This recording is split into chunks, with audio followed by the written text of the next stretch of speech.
할렐루야. 오늘 예배 시간 가운데에 우리 은혜의 성령께서 역사해 주셔서 주님의 손길로 우리 모든 성도님들의 가정을 다 꼭 붙잡아 주심으로 말미암아 주님과 더욱더 친밀해지는 하나님의 성도가 되어서 무엇보다 먼저는 우리의 소중한 부모님을 효도를 다하고 부모님을 잘 섬기는 효도하는 성도님들이 되시며, 또 부부간에 그리고 형제간에 진정한 사랑이 회복되는 참된 은혜가 넘치는 예배 시간이 되시기를 주님 이름으로 축원합니다. 여러분, 그 하나님의 천지 창조는 총 며칠간에 이루어진 일일까요? 6일 동안에 이루어진 일입니다. 너무 어려운 문제는 아니죠? 네, 6일간으로 하나님께서 창조 사역을 하셨는데, 그 6일간의 주님의 창조 사역이 무엇으로 여러분 마무리가 된 줄 아십니까? 바로 주님의 천지 창조의 사역은 가정의 창조로서 주님의 천지 창조의 사역이 마무리가 되었습니다. 여러분, 그래서 가정은 하나님이 지으신 최초의 공동체이자 우리 하나님의 천지 창조의 사역의 완성 작품입니다. 그래서 여러분, 하나님은 아담과 하와가 이룬 첫 번째 그 완벽한 가정을 하나님께서 지상에 두셨습니다. 우선 여러분, 그 첫 번째 가정에 있었던 장소가 어디냐면 성경의 창세기 2장 8절에 보니까 그 장소가 이제 에덴이라고 나와 있습니다. 여러분, 근데 혹시 그 에덴이라는 단어의 뜻 아십니까? 에덴이라는 단어의 원어의 뜻이 뭐냐면 기쁨이라는 뜻이에요. joy, 기쁨. 그래서 이 에덴 동산은 그야말로 어느 곳에 있든지 그 안에서는 기쁨의 샘이 샘솟는 곳이에요. 애통하는 것이나 곡하는 것이나 아픈 것이 존재하지 않는, 어딜 가나 기쁨이 끊이지 않는 영원한 현재적 기쁨의 장소. 여러분, 근데 우리는 사실 좋은 집에 들어가도, 여러분 큰 집에 이사 가신 적 있습니까? 20평대 집 살다가 갑자기 50평대 집을 이사 가면은 어때요, 느낌이? 막 대궐 같고 너무 좋잖아요. 근데 여러분, 근데 그 대궐 같은 좋은 집 가서 살할 때 한 석 달 내지는 한 6개월 정도 지나면 그 기쁨이, 감격이 사라져 버려요. 좋은, 이게 막 포니 같은, 막 티코 같은 조그만 차 타다가 막 그랜저나 막 외제차 막 좋은 차로 타고 옮겨 타면요, 또 굉장히 순간적으로 기뻐요. 그러다가 그 기쁨이 한 석 달 정도 하고 말아버립니다. 근데 여러분, 이게 한시 찰나의 기쁨이 아니라 에덴은 영원한 기쁨, 영원한 현재적인 기쁨을 주시는 장소가 바로 에덴이었습니다. 그래서 완벽한 기쁨의 장소였고요, 어딜 가나 내가 그냥 먹고 싶으면 그 과일을 다 먹을 수 있는 아름다운 실과가 넘쳐나는 곳이었습니다. 그리고 여러분, 그 날씨가 또한 얼마나 온화한지 에덴에서는 옷이 필요 없었다라는 말씀이 나오는데, 여러분 지금 우리도요, 있는 옷 다 벗으려면은 이게 뭐 부끄럽기도 하지만 날씨가 감당이 안 되는 분들이 많아요. 근데 이렇게, 그래서 이게 살짝이라도 걸칠 옷이 다 필요한데 참 그런 뭐 옷을 걸칠 필요가 없을 정도로 완벽한 날씨, 완벽한 환경, 보호되는 환경을 주시는, 그런데다가 하나님의 성령께서 우리 인간에게 성령의 옷을 입혀 주셨기 때문에 우리 인간에게는 죄와 부끄러움이 없었습니다. 그렇게 완벽한 아름다움의 장소인 가정을 에덴에 허락을 해주셨습니다. 그리고 그 온전한 가정이 유지될 수 있도록 주님께서 무엇을 두셨냐면, 여러분 선악과를 두셨습니다. 여러분, 선악과가 뭔지 아십니까? 경계선이에요. 선악과는 우리의 가정이 온전하게 유지될 수 있도록 하나님께서 경계선을 두셨습니다. 하나님의 이 안에서, 주님의 울타리 안에 들어 있어야 너희는 보호를 받는다는 거예요. 혹자가 말하듯이 하나님께서 우리 인간을 질투하셔가지고 선악과를 만드신 목적이, 인간을 질투한 하나님이 인간들에게 좋은 거 못 먹고 못 누리게 하시려고, 질투를 하게 하려고 선악과를 만들으셨다는 이런 엉터리 해설을 내놓는 게 아니라, 그 경계선을 넘어가면 인간의 가정에 가시와 엉겅퀴가 들어와 버리는 거예요. 그 경계선을 넘어가면, 하나님이 경계해 놓으신 이 선악과의 경계를 넘어가면 인간의 가정에 이런 환난의 엉겅퀴와 이런 고통의 가시들이 막 들어와가지고 가정이 파괴되기 때문에 하나님께서 우리를 보호하시는 목적으로 만드신 것이 바로 선악과라고 하는 이런 울타리였습니다. 그런데 여러분, 오늘날 우리 살아가고 있는 대부분의 가정의 모습을 보면 여러분 어떠합니까? 지금 대한민국의 가정이 정말 에덴의 은혜를 누리고 있습니까? 여러분의 가정은 지금 에덴 동산이십니까? 정말 검은 머리 팥뿌리가 되도록 사랑하겠다고 서약하면서 결혼하셨던 가정들인데, 안타깝게도 오늘날에는 검은 머리 팥불이 되기 전에 깨지는 가정들이 너무나 많아서 요새 주례사에서 절대 넣지 말아야 되는 문구가 검은 머리 팥불이 되도록 이래요. 절대 넣어서는 안 되는 문구들. 혹시나 어떻게 될 줄도 모른다 해서 이 단어를 요새 주례하시는 목사님들이나 어른들이 안 넣는다고 하는데, 얼마 전에 소식을 보니까 난지 6개월밖에 안 됐던 이런 핏덩이 같은 아이가 뭘 그리 잘못했겠습니까? 근데 그 핏덩이 아이를 그냥 얼마나 학대를 했는지, 그 핏덩이 아이의 증상을 보니까 이게 막 뇌출혈이 발생을 해가지고 이 부모가 입건이 되는 것도 같고, 또 얼마나 돈이 좋든지 이게 뭐 남편이고 아내가 보이지 않았나 봅니다. 그 돈 좀 만들어 내겠다고 멀쩡한 남편을 막 그냥 계곡에서 그냥 뛰어내리게 만들어가지고 그 보험금 타해가지고 그냥 자기 뱃속 채우겠다고, 그냥 그야말로 남편을 계곡에 떠다 밀다시피 하는 이런 무시무시한 분의 이야기가 들려지지 않나. 조금 엄마가 싫은 소리 했다고 그 나이 드신 연세 잡수신 어머니를 칼로 찌르는 이런 망나니 같은 그런 자식들이 있지 않는가. 여러분, 이게 다른 나라 이야기가 아닙니다. 지금 조금 전에 우리나라에서 벌어졌던 일들입니다. 하나님의 사랑과 기쁨이 충만해야 되는 이런 가정들이 어쩌다 이렇게 그야말로 애통하는 곳이 됐고 곡하는 곳이 됐고 너무나 이렇게 아픈 곳이 되었는가.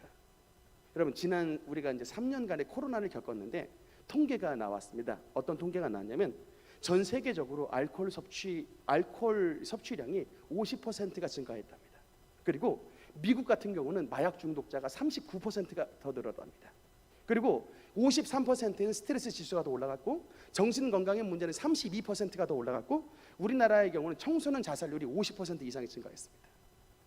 이게 이제 여러분, 왜 코로나 기간 동안에 이런 일이 벌어졌냐면 코로나 기간 동안에 정부에서 가정 말고는 모든 곳에 다 걸어 잠갔습니다. 방역으로 다 걸어 잠가가지고 어쩔 수 없이 이제 이 가족 구성원들이 가정으로 다 들어왔는데, 이 코로나의 3년 기간 동안 가정 안에 들어왔던 가족 구성원들이 서로 잘 지내야 되는데 이 기간 동안에 이혼율이 더욱더 급격하게 올라가고 자살률 올라가고 스트레스 지수 올라가고 알코올 섭취량이 올라가 버리는 이런 일들이 실질적으로 벌어졌다는 것입니다.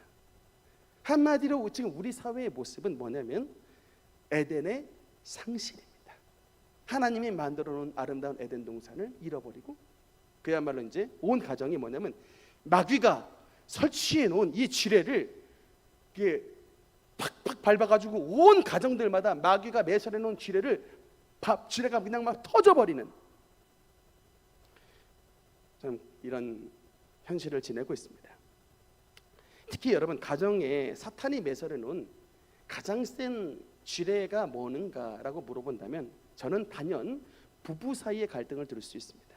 왜냐하면 물론 부모 자식 간의 문제도 여러분 다루기가 어렵고 형제 간의 다툼과 균열도 심각한 문제인데 무엇보다 가장 센 이 사단의 특급 지뢰는 여러분 단연 부부 사이의 분열이고 균열입니다. 제가 최근에 설교 한 편을 들었습니다. 미국의 데이비드 윌커슨이라는 이제 목사님이 이제 설교를 한번 들었는데 화면에 얼굴 나오지 않습니까? 네, 이런 분입니다. 정말 이 목사님의 설교를 들었는데 이게 제가 설교 말씀 들으면서 이분은 이 시대의 세례 요한 같은 분이다.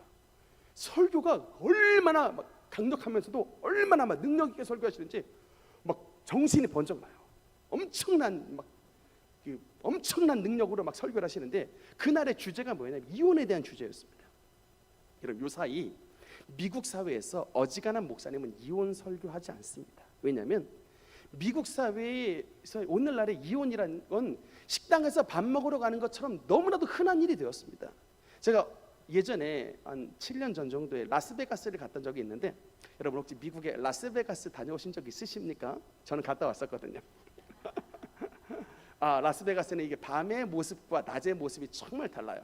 제일 처음에 밤에 도착을 했을 때 너무나 화려했던 도시였는데 낮에 보니까 이게 완전히 그냥 사막 한가운데, 네바다라고 하는 사막 한가운데 있는 도시였는데 이제 낮에 이렇게 딱 나오면서 가이드 아저씨가 딱 지나가면 저기 조그마한 집을 손가락으로 가리키는 거예요. 여러분, 저기 있는 조그마한 집이 무슨 집인 줄 아십니까? 라고 물어보는 거예요. 그래서 다들 모르겠습니다라고 얘기했더니 하는 말이 이제 라스베가스가 도박의 도시인데 이 도박하면서 이 도박만 하는 게 아니라 도박하면서 막 서로 간에 막 남녀 간에 술도 마시고 막 같이 막 나이트 가서 막 춤도 추고 막 그러다 보니까 눈이 맞는 사람들이 굉장히 많이 생긴다는 거예요. 근데 그렇게 눈이 맞아가지고 그냥 눈 맞은 걸로 끝나는 게 아니라 즉석에서 이제 결혼합시다 그래가지고 결혼을 이제 하기 위해서 결혼 등록하는 곳이 바로 그 조그마한 곳이래요. 근데 그 조그마한 곳에 미국은 결혼 주례도 라이센스가 있어야지 돼요. 그래서 목사님이 주로 이 라이센스를 가지고 계신데 그 조그마한 집에 목사님이 계셔서 결혼 주례를 하셨다가 근데 조금 지나서 보니까 더 옆에 또 조그마한 집 하나가 있어요. 저 조그마한 집은 또 뭐였는지 아냐 물어봤더니 그렇게 눈 맞았던 사람이 하루 사이에 이제 마음이 틀어져 가지고 그냥 우리 각자 살기로 합시다 해가지고 바로 이혼 도장을 찍는 거. 그게 바로 또 옆에 있는 조그마한 이제 집들이라는 거예요. 그만큼 미국 사회가 쉽게 결혼도 할 수 있고 쉽게 이혼도 할 수 있는 곳이 다 준비가 돼 있는데, 근데 이제 그렇게 이 미국 사회에서 이렇게 이혼이 굉장히 흔한 일이기 때문에 이혼 설교 중에 이혼에 대한 언급을 하는 것은 사실 쉬운 일이 아닌데 이 목사님은 그냥 언급하시는 정도가 아니라 얼마나 막 그냥 강력하고 센 어조로 설교를 하시는지. 그럼 물론 성경에는 여러분 이혼에 대해서는 원칙적으로 그 반대를 하시고 있고 원칙적으로 하나님께서 금하시는데 두 가지 예외는 있습니다. 이혼에 대해서 하나님께서 두 가지 예외 규정을 두셨는데, 첫째는 뭐냐면 배우자가 부정을 했을 때, 그러니까 바람을 피거나 부정을 행했을 때 마태복음 5장에 보면은 이런 산상수훈에서 음행한 연고 외에 이 음행한 이유 없이 아내를 버리면, 그러니까 예수님도 음행을 했을 때는 이혼한 것을 예외 조항으로 두셨다라는 것이고, 두 번째 이유가 뭐냐면 불신자와 결혼을 했을 때에 그 말씀이 있습니다. 고린도전서 7장에 보면은 물론 그런 말씀이 있어요. 이게 뭐 길게 말씀이 나오지만 믿지 아니하는 아내, 믿지 않은 남편과 결혼을 했을 때 물론 그 믿지 아니하는 아내나 믿지 아니하는 남편과 살면서 그들을 믿게 만드는 것, 그건 가장 좋은 일이라는 거예요.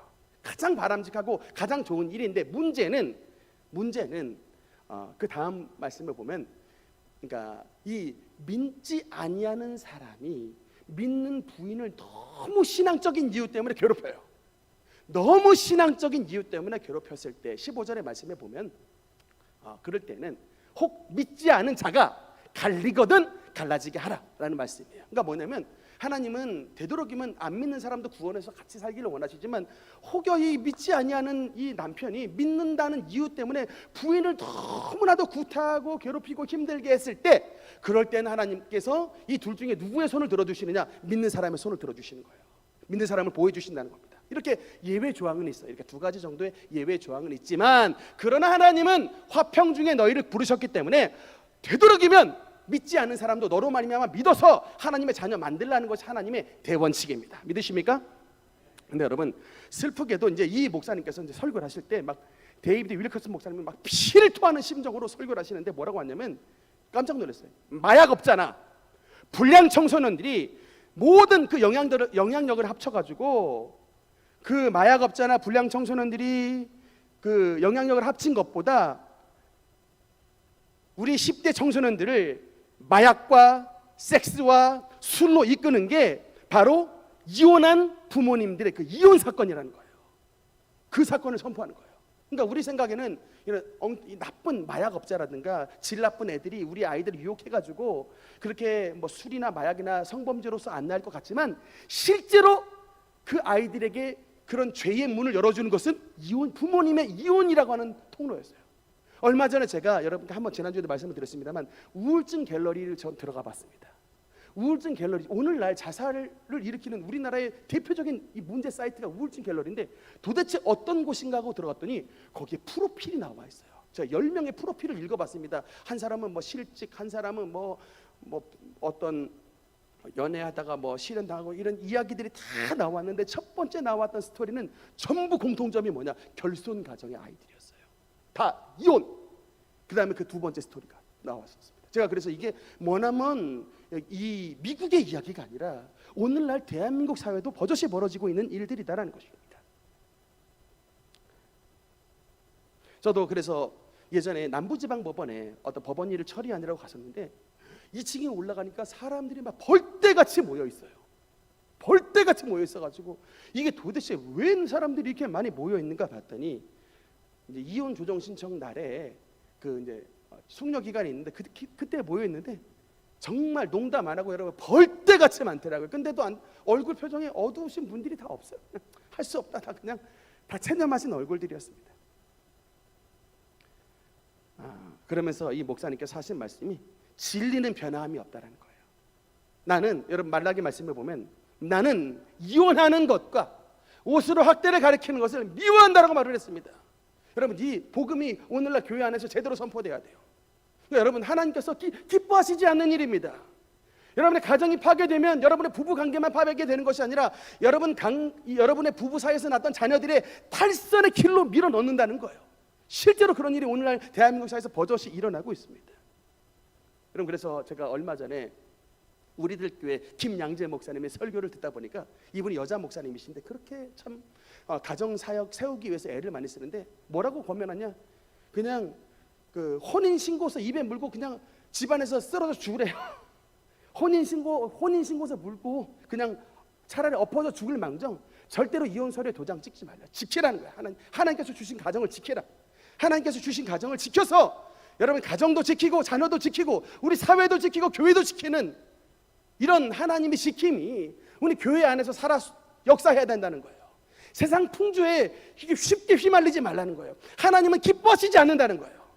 음행한 연고 외에 그런 정말 막 구타해가지고 도무지 살 수 없는 지경에 이르기 전까지는 끝까지 참아서 여러분의 가정을 지키시라는 거예요. 그것이 하나님의 뜻인 것입니다. 여러분 우리가 참 어떻게 우리의 가정들이 잃어버린 에덴의 영광이 회복되고 하나님이 원하신 평강과 기쁨의 세계로 들어갈 수 있느냐, 그 첫 번째 여러분 바로 교회의 회복입니다. 여러분 마태복음 16장 18절 우리 한번 같이 읽겠습니다. 시작. 또 내게 이르노니 너는 베드로라 내 교회를 세우리니 음부의 권세가 이기지 못하리라. 아멘. 여러분 하나님은 교회를 뭐라고 말씀하시냐면 음부의 권세를 이기는 곳이라고. 여기 원어에 보면요 음부의 문이라고 써 있습니다. 음부의 권세라고 하는 것은 The Gate of Hades라고 써 있습니다. 그러니까 여러분 이게 무슨 말이냐면 하나님의 교회가 세워지면 하데스, 음부, 지옥, 헬의 문이 철폐가 된다는 거예요. 여러분 근데 오늘날 여러분 대한민국 사회 교회가 어떻게 되고 있습니까?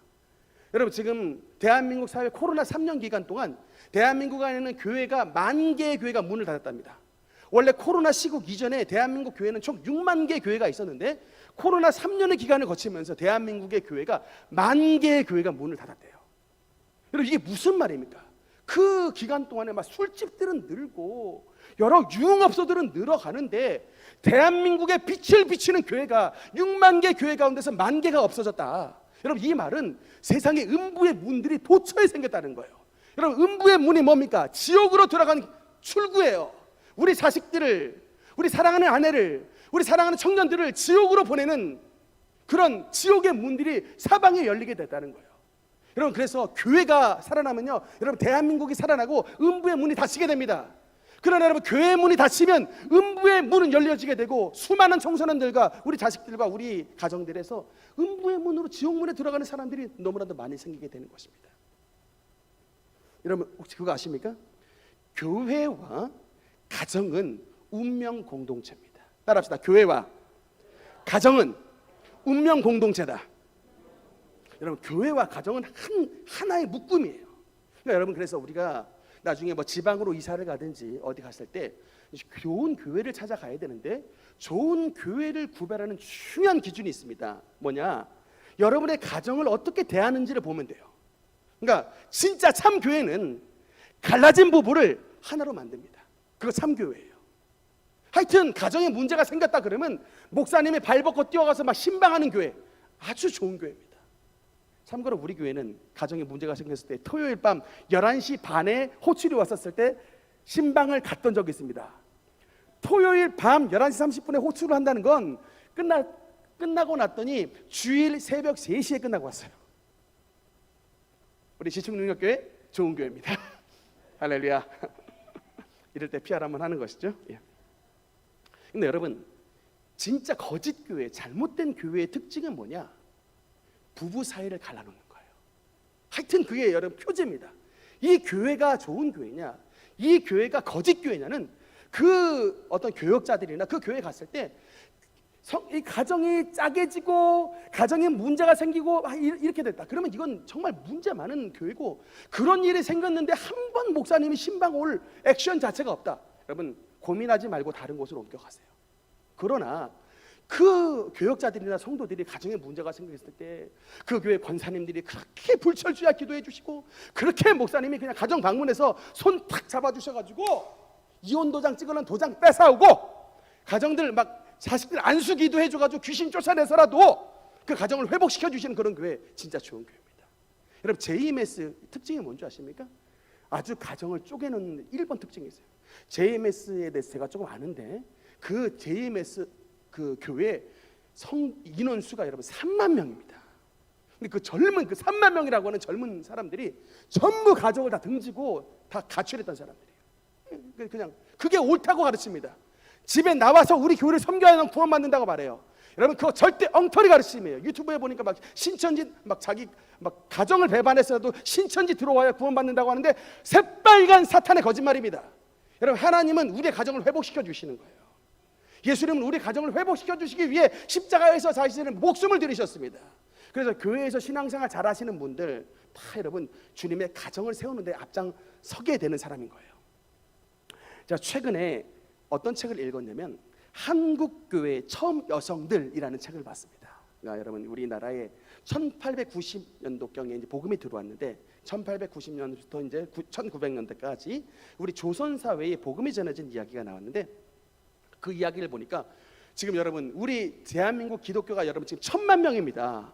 여러분 근데 여러분 우리 사회에 유교는요 역사가 거의 1500년 됐고요, 불교는 1000년입니다. 이런 1500년 1000년의 메인 종교를 뒤바꾼 여러분 나라는 대한민국 하나밖에 없어요. 인도에도 여전히 복음이 들어갔지만 인도에 여러분 그 힌두교 그대로 왕성하게 있고, 일본 땅에도 복음이 들어갔지만 일본 땅 신토 종교를 90%가 지금도 믿고 있습니다. 못 바꿨어요 메인 종교를. 그런데 여러분 1500년 1000년 된 이 불교와 유교의 뿌리를 뽑아버려요. 그리고 대한민국 기독교를 메인 종교로 바꾼 역사가 우리 대한민국 역사라니까요. 근데 이 일에 누가 앞장섰느냐? 여러분 우리 여성들이 앞장섰더라고요. 그 여성의 이름이 써 있었습니다. 손메레. 그래서 이름이 어떻게 메레인가 봤더니 이분이 누구에게 은혜를 받았냐면, 여러분 그 메리 스크랜턴 여사님 아십니까? 이번에 윤석열 대통령 미국 국회의사당에서 그 이름들을 일일이 다 열거하던데, 저는 제가 다 아는 이름들이니까 그 이름을 막 말하는데 막 감격이 됐어요. 메리 스크랜턴 여사님이 이화 학당을 만드신 여자분이세요. 근데 얼마나 이게 은혜를 많이 끼쳤는지 자신의 옛날 이름을 빼버리고 이름을 메레로 바꿨어요. 그러니까 지금이야 메리로 쓰는데 그때는 한자어가 있으니까 메레로 바꿨어요. 남편 성 따가지고. 그래서 손메레.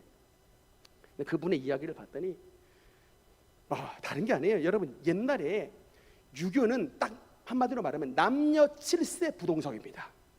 그리고 또 어떤 이게 말이 유행하냐면 여자와 북어는 때려야 부드러워진다. 이게 이제 조선 사회의 남성 스피릿이었어요. 지금 이 말 썼다가는 아주 남자들 그냥 그야말로 터진 북어 대가리 신세가 되기 쉽지만, 옛날 100년 전 130년 전에는 그런 말이, 그래서 여자와 북어는 일단 막 결혼하면 여자들 두들겨 패는 게 일이었는데, 그렇게 예수님 믿는다고 남편한테 두들겨 맞고 시어머니한테 두들겨 맞고, 그런데 이 남편이라는 사람이 몰래 부인의 뒤를 밟아본 거예요. 교회를 가는데 부인의 뒤를 밟아가지고 그 사교 같은 저 모임에 한번 내가 가보자 했더니 아주 난잡하게 지내는 줄 알았더니 아니에요. 커튼을 쫙 쳐가지고 이게 남자 여자가 서로 얼굴도 못 보게 정말 남녀 7세 부동석으로 쫙 커튼 쳐가지고 이쪽 파트는 여자, 이쪽 파트는 남자들이 모여가지고 경건하게 예배를 드리는데 눈곱만큼도 흠을 잡을 게 없더래요. 그 모습을 보았던 남편이 그 모습에, 그리고 이 선교사님들 보니까 그렇게 차별이 없다라는 거야. 양반이나 뭐 백정이나 뭐 그냥 천민이나 할 것 없이 하나님 안에서 한 자녀라고 하면서 막 설교 말씀을 전하는데, 그렇게 양반이었던 본인 눈에도 막 눈물이 나더래요. 이거야말로 하나님이 주신 천국이 아니런가 하면서 그 자리에서 그냥 하나님 앞에 엎드려 부복하고 주님 세례받고 신자가 돼서 이제 이렇게 복음의 문이 열려지게 됐던 것이었습니다. 그렇게 여러분 옛날에 우리 성도님들, 여자 성도님들이 남편한테 구박받고 시어머니한테 구박받으면서도 그렇게 복음을 지켜가지고 가정을 바꿔놨어요. 흠이 없는 분이 그렇게 구박을 받으면서도 괴로움을 바꿔서 이렇게 이 교회를 이렇게 세상을 바꿔놨는데, 오늘날의 교회는 여러분 문제는 뭐냐면 흠이 너무나 많아.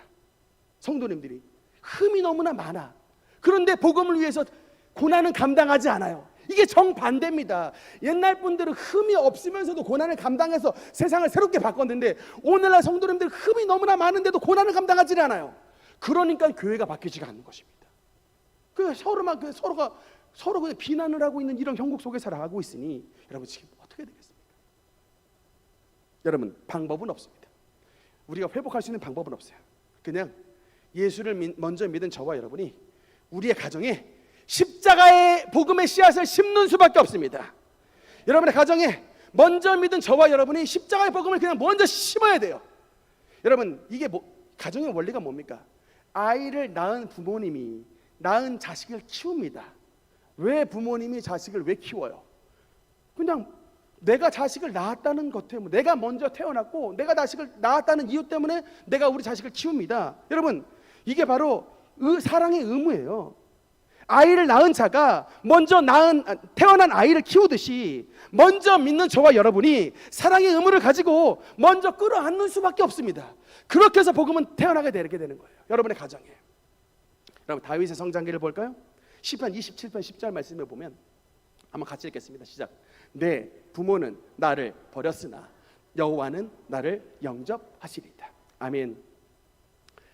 우리 잘 아는 바와 같이 다윗은 어릴 때 사랑받는 아들이 아니었습니다.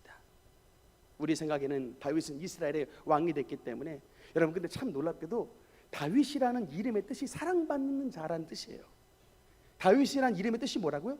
사랑받는 자라는 뜻인데, 희한하게 그 이름과는 달리 어릴 때 굉장히 부유하게 살았어요.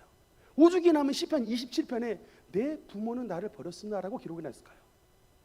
여러분 근데 성장기에 부모로부터 버림받은 아들이었습니다. 근데 그렇게 아픔을 안고 살았던 다윗이 나중에 여러분 성장에서는 어떻게 됐냐? 다음 말씀을 보면 여러분 그 사무엘상 22장 4절에 보면 부모를 인도하여 모압 왕 앞에 나아갔더니 그들은 다윗이 요새에 있을 동안에 모압 왕과 함께 있었더라라고 말씀이 나옵니다. 여러분 이 사무엘상 22장의 말씀은 뭐냐면 다윗이 사울에게 쫓겨가지고 지금 도망자 신세가 돼서 바로 22장에 저 아둘람 굴에는 이런 어두컴컴한 굴에 갇혀 있는 때였어요. 그런데 차마 이 어두컴컴한 굴에 자신의 부모님을 그곳에 둘 수가 없는 거예요.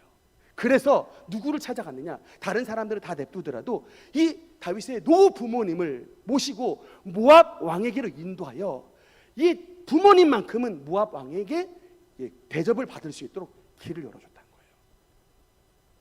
다윗은 어릴 때에 부모로부터 버림을 받았던 아들이었으나 그 자신을 버렸던 부모님을 다윗은 그냥 버려버리지 않고 그냥 엘리압이나 찾아가세요. 나에게는 찾아오지도 마시고 그냥 엘리압한테 효도 받으세요. 우리는 아마 그렇게 할 겁니다. 많은 사람들이 그렇게 하지 않죠. 온 식구들한테 버림을 받았던 미운 오리 새끼같이 자랐던 다윗인데 성장하니 여러분 어떻게 됐습니까? 자기를 버렸던 부모를 모압 왕에게 미스베로 찾아가서 부모의 안위를 맡겼어요. 여러분 이게 뭡니까? 뭐가 다른 것이죠? 다윗은 그 마음속에 주님으로부터 사랑을 받았던 거예요. 그러니까 주님으로부터 사랑을 받았으니까 이제 그 사랑을 실천했던 것입니다. 여러분 우리 주님의 사랑을 받은 사람 아닙니까? 그러니까 저와 여러분 지금 교회에 나와 있잖아요.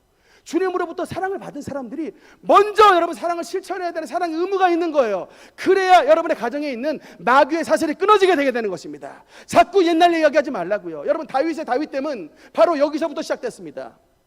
다윗이 분명히 부모로부터 버림을 받은 것은 분명한 팩트고 사실이었지만 그의 마음속에 하나님의 사랑이 임하니까 누구를 이해했던 거예요? 부모님의 마음을 이해했잖아요. 나를 버렸던 부모님의 마음을 이해하고 그 버렸던 부모님까지라도 따뜻하게 보듬을 수 있는 하나님의 진짜 사랑의 공동체로 변화되는 은혜를 허락해 주시는 것입니다. 여러분 그 은혜를 근데 여러분 그냥 받는 게 아니라 어떤 사람에게 주시느냐? 여러분 이 에베소서 5장 21절 말씀, 에베소서 5장 18절 말씀 읽겠습니다. 시작. 술 취하지 말라. 방탕한 것이니 오직 성령으로 충만함을 받으라. 아멘. 여러분, 우리의 가정이 회복되기 위해서는 우리의 가정에 주님의 십자가의 씨앗을 심어야 되는데, 그 십자가의 씨앗은 우리의 힘으로 되지 않습니다. 그 십자가의 씨앗은 우리의 힘으로 절단고 되는 것이 아니라, 에베소서 5장 18절에 술 취하지 말라 이런 방탕한 것이니 오직 성령으로 충만함을 받으라라고 말씀하고 있는 것입니다. 여러분, 이 에베소서 5장 21절 이후에 그 다음 가정에 대한 이야기가 나와요. 여러분, 이 가정에 대한 이야기, 아내는 남편을 복종하고 남편은 아내를 사랑하고 자녀는 부모님을 공경하고 부모님은 자식을 노엽게 하지 말고 부모님을 자식을 잘 주님의 교양과 훈계로 양육하라라고 하는 이 에베소서의 이 가정의 복음서의 표준을 주시는데, 그 표준을 주시기 바로 앞에 전제 조건에 해당되는 말씀이 있으니 술 취하지 말라 이는 방탕한 것이니 오직 성령의 충만함을 받으라고 말씀하고 있는 것입니다. 여러분, 그래서 그 가정에 십자가의 씨앗을 심는 자가 어떤 자가 심을 수 있느냐? 우리의 심령 가운데 하나님의 성령의 능력이 임해야, 하나님의 성령의 충만함을 받아야 그 힘으로 아내를 사랑하고 남편을 공경하며 부모님께 효도하고 자식들에게 어떤 나의 혈기와 나의 방법이 아니라 하나님의 교양과 하나님의 훈계를 양육하는 참된 가정이 설 수 있다라고 하는 것입니다. 특히 여러분, 우리 남자 성도님들이 가장 좋아하는 말씀이 바로 에베소서 5장의 23절의 말씀인데, 이 아내들이여 남편에게 복종하라라는 말씀. 우리 항상 남편들이 가장 좋아하는 말씀이죠. 이 말씀 보고 아내한테 맨날 하나님께서 남편에게 복종하라고 하는데 너는 왜 맨날 이렇게 복종하지 않느냐라고 하는데, 여러분, 그 다음 말씀 보면요, 24절 말씀 보면요, 그러므로 교회가 그리스도에게 하듯 아내들도 범사에 자기 남편에게 복종할지니라. 25절, 남편들아 아내 사랑하기를 그리스도께서 교회를 사랑하시고 그 교회를 위하여 자신을 주신 같이 하라. 25절은 남자들이 잘 안 보는 경향이 있어요. 여러분, 다시 한번 좀 뜯어보면은 25절 말씀에 남편들아 아내 사랑하기를 그리스도께서 교회를 사랑하시고 그 교회를 위해 어떻게 자신을 주심같이 하라. 여러분, 자신을 주셨다라는 말이 뭐예요? 자신을 십자가에 못 박히게 내줄 정도로 아내를 사랑하라는 거예요. 그러니까 여러분, 복종을 주장하려면 자신을 십자가에 내맡길 정도로 아내를 사랑하는 자가 복종을 주장할 수 있는 것이에요. 자신은 십자가에 내맡기를 못할 망정 그 한번 쓰레기 한번 버리라고 했다고 그렇게 그냥 부인에게 화를 내고 그렇게 화를 내가지고 삐지는 그런 남자들은 이런 거 복종하라는 말할 자격이 없다. 그러니까 근데 이게 말을 하자면 서로 끝이 없습니다. 근데 하나님께서 우리에게 말씀하시고자 하는 핵심은 뭐냐면, 이게 우리 인간의 근성으로 안 된다는 거예요. 때로는 우리 아내분들도 남편 사랑해야지, 복종해야지 아마 생각을 하실 것입니다. 또 우리 남편도 우리 아내 진짜 사랑해야지, 예수님의 사랑으로 사랑해야지 하지만 살다 보면 이게 내 마음대로 되지가 않는다는 거예요. 여러분, 그래서 우리의 인간의 본성으로 말미암는 가정의 화복이 아니라 하나님의 성령께서 우리를 붙잡아 주시는, 우리의 내면을 새롭게 해주심으로 말미암아 하나님의 영으로 말미암아 사랑이 우리에게 충만하게 부어질 때 진짜 하나님의 사랑으로 새롭게 변화되는 은혜를 우리에게 허락해 주신다는 것을 믿으시기 바랍니다. 여러분, 그래서 하나님의 지혜가 임하면 사람의 생각과 관점이 바뀌어요. 여러분, 그래서 우리의 신앙생활이 교회 나오면 맨날 하지 말라 그러고 맨날 제약이 있고 맨날 그냥 목사님은 맨날 술 취하지 말라 그러고 맨날 그렇게 나가는데, 여러분, 세상 나가면 얼마나 술 문화고 여러분 얼마나 퇴폐 문화고 얼마나 향락 문화입니까? 근데 여러분, 하나님을 진짜로 믿게 되면 우리의 관점이 바뀌는데, 이게 여러분 우리의 앞날을 막는 장애물이 아니라 이 모든 주님의 말씀이 우리의 가정을 보호하는 울타리라고 하는 것을 깨달아지면 여러분, 진짜 그게 진짜 은혜 받는 사람인 거예요. 우리가 하나님께서 우리에게 은혜를 베풀어 주시면 이게 우리의 앞을 막는 장애물이 아니라 우리를 보호해 주시는 하나님의 울타리다라는 것을 깨닫게 되게 되는 것인데, 그러면서 하나님께서 시편 128편에서 우리에게 은혜를 베풀어 주십니다. 시편 128편 3절 4절 같이 읽겠습니다. 시작. 내 집 안방에 있는 내 아내는 결실한 포도나무 같으며 내 식탁에 둘러앉은 자식들은 어린 감람나무 같으리로다. 여호와를 경외하는 자는 이같이 복을 얻으리로다. 아멘. 여러분, 이게 시편 128편이 하나님의 성전에 올라가는 노래인데, 여러분 지금 하나님의 성전에 교회에 들어왔기 때문에 이 노래를 부르실 자격이 있습니다. 하나님의 성전에 올라가는 자에게 하나님께서 어떤 축복을 주시느냐? 너의 집에 있는 아내, 너의 지금 집에 있는 너의 아내가 뭐가 된다는 거예요? 결실한 포도나무가 된다는 것입니다. 여러분, 포도나무의 상징은 기쁨이에요. 나중에 여러분 사사기 10장 읽어보면 하나님께서 기뻐하시는 자에게 주시는 포도나무라고 나와 있습니다. 그래서 여러분, 우리 하나님께서 우리 가정에게 주신 축복이 여러분의 아내가 뭐가 된다? 말라 삐쩍 마른 가시 돋친 그런 나무가 아니라 결실한, 정말 아름다운 향취가 나타나고 그 포도를 먹었을 때 모든 목마름이 해결될 수 있는 결실한 포도를 공급해 주시는 너무나도 기쁨의 원천을 여러분의 아내가 되게 만들어 주신다고 하는 것입니다. 또한 여러분의 가정 가운데 자라나는 아이는 뭐로 만들어 주신다고요? 어린 감람나무가 되게 해 주신다. 여러분, 감람나무가 상징하는 바는 뭐냐면 이스라엘에서도 가장 귀한 기름이 여러분 감람류입니다. 여러분 마트에 가서도 뭐 포도 씨유 있고 뭐 여러 가지 뭐 식용유 있고 그러지만 최고로 비싼 기름은 여러분 감람류 올리브유예요. 그 최고로 비싸고 여러분 값어치 나가는 것입니다. 그렇게 비싼 이런 올리브를 생산하는 올리브 나무를 여러분의 자식이 되도록 만들어 주신다는 거예요. 그러니까 어느 곳에 내다든지 정말 머리가 되고 꼬리가 되지 않고 위에 있고 아래에 있지 아니하며 남들을 꾸어줄 망정 꾸이지 않은 하나님 앞에서 너무나도 복된 아이들로 성장케 해주시는 하나님의 약속이 바로 여러분의 가정 가운데 있음을 믿으시기 바랍니다. 오늘 말씀 가운데 하나님의 성령께서 역사해 주심으로 말미암아 여러분의 가정에 하나님의 새 에덴의 축복을 허락해 주시는 귀한 역사가 우리 능력교회 모든 성도님과 함께 하시기를 주님 이름으로 축원합니다.